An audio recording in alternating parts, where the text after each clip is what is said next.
Hello guys, 75% वाले criteria को लेकर के ना बहुत सारी क्वेरीज आ रही है। तो यहाँ पे हमारे एक्सपर्ट पैनल है, ठीक है। स्पेशली मैम, आपका क्या टेक है, बताओ जल्दी से। सर 75% जो क्राइटेरिया है पूरे सब्जेक्ट का, वो सारे पांचों सब्जेक्ट को मिला के। ऐसा नहीं है कि आप पीसीएम में 75% आपको मार्क्स लेने हैं। और दो सब्जेक्ट जो होते हैं वो आपके लैंग्वेज के होते हैं, जैसे हिंदी इंग्लिश या कोई भी आपकी रीजनल लैंग्वेज हो गई। और एक सब्जेक्ट आपका म्यूजिक पेंटिंग, ये सब हो सकता है। तो 75% आपको पांचों सब्जेक्ट में लेने हैं, ठीक है। और सर आप बताइए 75% मतलब 75% से अगर उसके कम मार्क्स है, तो अगर उसकी परसेंटेज बहुत मतलब कम पड़े, जैसे 73% है, 74% है, तो सबसे अच्छा स्कोप उसके बाद ये बचता है कि वो रिवैल्यूएशन के लिए जा सकता है। रिवैल्यूएशन कराने के लिए बेटा 3 पैरामीटर होता है। सबसे पहले आपको अपने मार्क्स को वेरीफाई कराना पड़ेगा।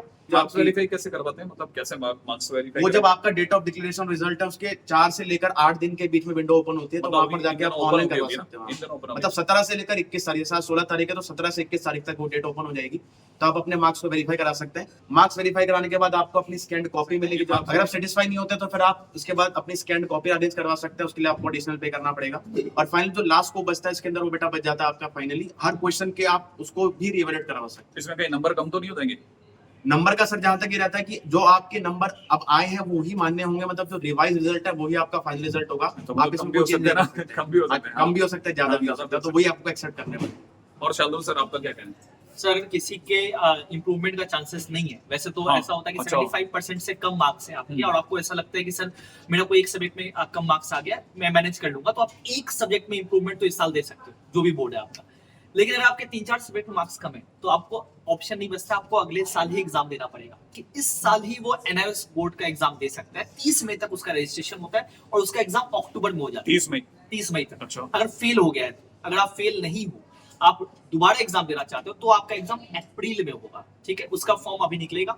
ठीक है, मतलब ये काम कर ना? हाँ। अच्छा मैम, आपका क्या टेक है? सर, अगर एक सब्जेक्ट में फेल हो गए तो कोई इम्प्रूवमेंट का हमारे पास स्कोप ही नहीं बचेगा। ठीक है। अगर मान लीजिए हमें कंपार्टमेंट एग्जाम देना है, तो वो उसका जो डेट है वो है 15 जुलाई तक। अच्छा। अगर मान लीजिए उसका जो रिजल्ट है वो आएगा अगस्त में आपका, ठीक। अच्छा, अगर मान लीजिए मुझे एक सब्जेक्ट का इम्प्रूवमेंट करवाना है, तो आप 2024 में करवा लोगे।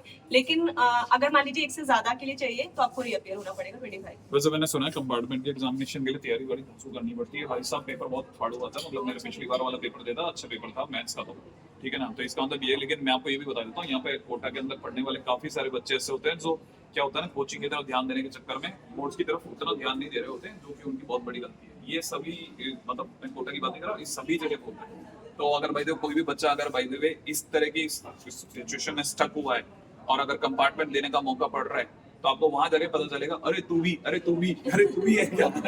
इसलिए इस बात को लेकर के ज्यादा दिल पे मत लेना। वहां जाके पता चलता है, अरे यार इतना नहीं पता था, साहब अपनी तो है, ठीक है। तो आराम से कंपार्टमेंट के